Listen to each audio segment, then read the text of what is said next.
Good day, it's Tony Fortunato from the Technology Firm. Today we're going to do old school versus new tool, CDP, and this also applies to LLDP as well. So what we're going to do is we're going to take the NetAlly LinkRunner G2 and we're going to put the laptop right beside it and we're going to power them both up, and I want to find out how long it takes either device to figure out what switch and port they're on. While I'm waiting, I'm going to tell you a little bit about CDP and LLDP if you didn't know. For example, CDP and LLDP we use to collect information about neighboring devices. That's really helpful when we want to troubleshoot, find the lay of the land, what's connected to what. It doesn't matter if you work somewhere for 10 years, 20 years, or it's your first day on the job. It's a really helpful protocol. Initially, CDP only worked with Cisco devices, but over the years I've seen more and more vendors support and actually put out their own CDP packets. Now, what's interesting about it is it provides information about directly linked devices only, and it's layer 2. Layer 2, that's what it is, layer 2. So even though it doesn't use an IP address to communicate and tell you what's going on, it will report on IP information like addressing and stuff like that. Now, an example of needing CDP and LLDP is Cisco's Auto Smart Port. It automatically configures the interface based on CDP and LLDP advertisements that it received from the interface.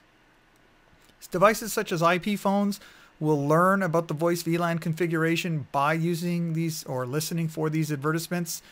And it's important to understand if your device has it by default or if you have to add it. All right. The only other thing is, I guess LLDP is not really enabled by default on Cisco, but you can always go turn it on.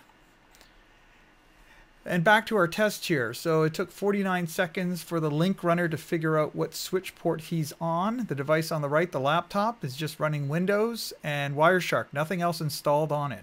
I tried to give it a good chance, so I also disabled the login. So when you turn it on, it goes right to the desktop. I'm sure you saw that. And now we've got Wireshark running on it. We start up Wireshark. I'm going to set up a display filter for just CDP, and now we wait. We got to wait for that packet to come out. Depending on when the last one came out, there it is. It could have taken anywhere from 30, 60, whatever seconds you happen to be in that cycle. Pull up the bottom, open up the header, and there it is. So it took 2 minutes and 11 seconds to do this with a laptop, and it took 49 seconds to do this with the LinkRunner. Now, if you do this once every blue moon, so what? But for the people who do this on a regular basis, this is a huge time saver. Not to mention the convenience of, carrying a small little handheld device versus your laptop.